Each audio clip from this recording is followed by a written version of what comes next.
This is the shoe that the French national basketball team sees in their nightmares.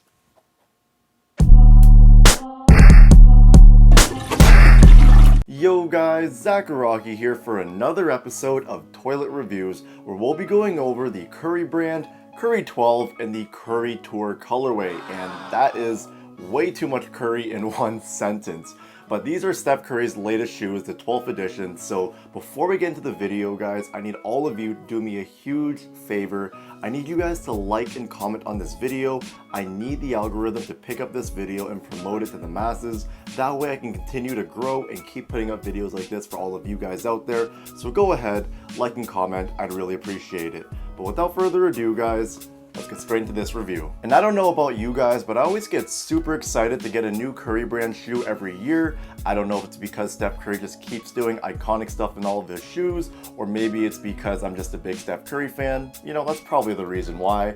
But I was really looking forward to getting the Curry 12, especially with everything Steph did in the Olympics this year. And speaking about the Olympics, this is actually not the colorway that I wanted. I really wanted that USA Navy pair that he wore throughout the Olympics, because those are so damn fire and they are so iconic, especially after Steph hit the golden dagger in those. Like, whew, that was an insane shot to watch live. Like, oh my goodness. I'm on my TV glued to the screen and going crazy when he pulls that shot out of nowhere. I was like, oh my god. I really wanted that pair after that, but unfortunately, when they drop, Under Armour only put them out in the US.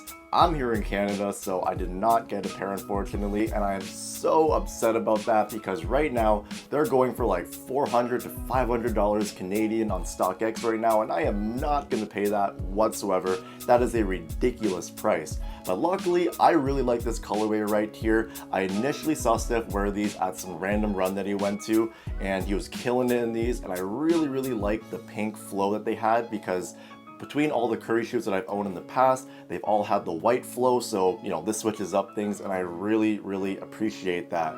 Now, these do retail for 140 US or 170 Canadian, and that is a bit on the steeper side of things, but honestly, just based off how they feel so far and what I feel like is an improvement, I feel like it is kind of worth it. So we'll get into that in a bit, but these do come with the standard Curry brand box, and this is the same box they've been using since the Curry 8. Now, when you open up the box and look at the inside, it has this design with an axe and a thunderbolt crossed together. I have no idea what this means. I have no idea how it ties to this colorway, and the same design can be seen on the insole, so obviously it has some significance. So if someone can let me know what it actually does mean, how it ties all together, please do in the comment section down below. I'd really appreciate it. But there are other cool details within the shoes. Now on the tongue, it says, "Created for the greatest shooter ever, Wardell Stephen Curry 12th edition." Now this is very Jordan Brand-esque branding. I see what you're doing there, Curry brand, but please don't go down that same route that Jordan Brand has went, because you know what? I'm gonna save my thoughts for later for a future video when I do for a Jordan Brand shoe. But also on the tongue, it does say, "Purpose powers performance." Now this seems to be a new slogan for Curry brand, which I really do like. But other details I wanted to highlight are the 12 on the heel clip right here, that's done in Roman numerals.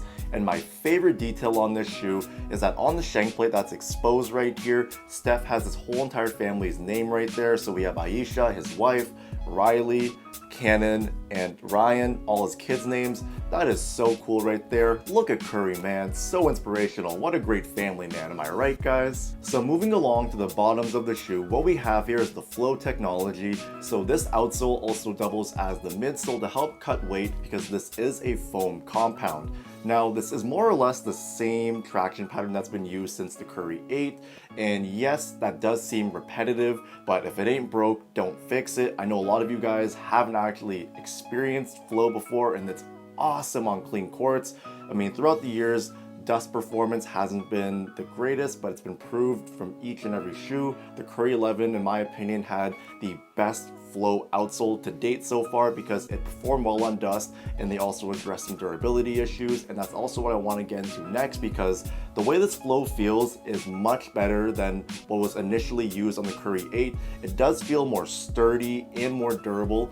Would it be good for outdoors? Probably not, because this is foam, but it'll definitely hold up indoors much better. But getting more into the materials, and it's mostly made up of a textile, which can be seen throughout the shoe. We also do have overlays of suede on the toe box, as well as the back portion heel area. Now, I really do appreciate this because it gives the shoes a nicer aesthetic, and a lot of brands would typically use like a TPU material where the suede is here. And yes, that does help with the durability, but the suede also does the same thing, so why not switch it up and give the shoes a nicer look at the same time? So I really do appreciate how this toe box area is softer compared to the toe box of the Curry 11. I can't remember what type of material was used, but I do remember that on the Curry 11, the toe box area was a little bit more stiff and rigid compared to the Curry 12 right here. So having the softer toe box allows the shoe to flex with your foot a little bit better. And I really do like the inner padding on the shoes right there. It does feel really comfortable on foot, and I always love it when shoes have that. That's my preference right there. But I can't go without saying one negative thing right here. So I really don't like how the design of the tongue makes it seem like there are perforations, with how there's a lot of holes right there, but when you look under the tongue, there's actually no holes at all. It doesn't poke through, so you're kind of missing out on some breathability right there. You are still getting some breathability from the textile itself, but you could have had a lot more had you had the holes on the tongue. So Curry brand, what the hell is going on here? Why would you incorporate this if there actually wasn't any holes to begin with? Also, there are some supportive features the shoes have. There's a TPU shank plate, which is exposed on the outsole right there. Now, I don't know if you guys remember from the Curry 11, but they have these like little bars within the forefoot right there that also help with support. And we also do have this massive lateral TPU piece right there, which looks sick with the marble design. I really like this feature of the shoes right there. Okay, now moving along to the cushion setup, and this is where I feel like they've really improved, because this cushion setup feels like the best cushion Curry that I've tried to date so far. So what we have here is a dual density setup that features the flow compound as well as another foam compound as well, which you can see exposed on the outsole right there in red.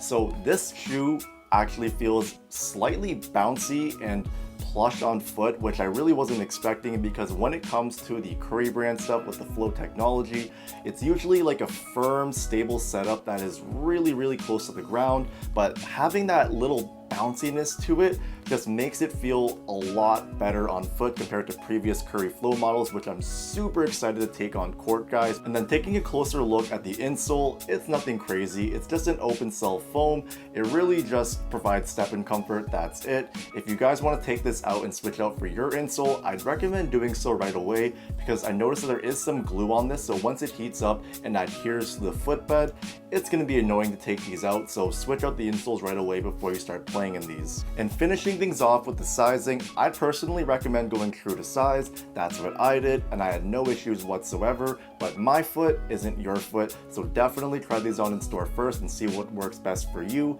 If you are a wide footer, these might not be the best option. It could be a decent option at best, but try these on in store first if you can. But overall, guys, I really like the improvements made to the shoe. I'm super excited to take these out on court and test them out, so stay tuned for my performance review. I'll probably have it out hopefully soon. So comment down below and let me know what you think about these shoes. Are you guys willing to try a new Curry shoe, or are you guys not willing to try them at all? Let me know what you think about them in the comments down below. We're at that point in the video now. It's time for hashtag Zacharagi, what you rockin'. So for today, I got my Nike Zoom Vomero 5s right here. I absolutely cooked these things. I will be doing a 1-year wear update video for these, so stay tuned for that. That'll be pretty exciting. But that is it for today, guys. I appreciate you all for watching. I'm signing out. Peace.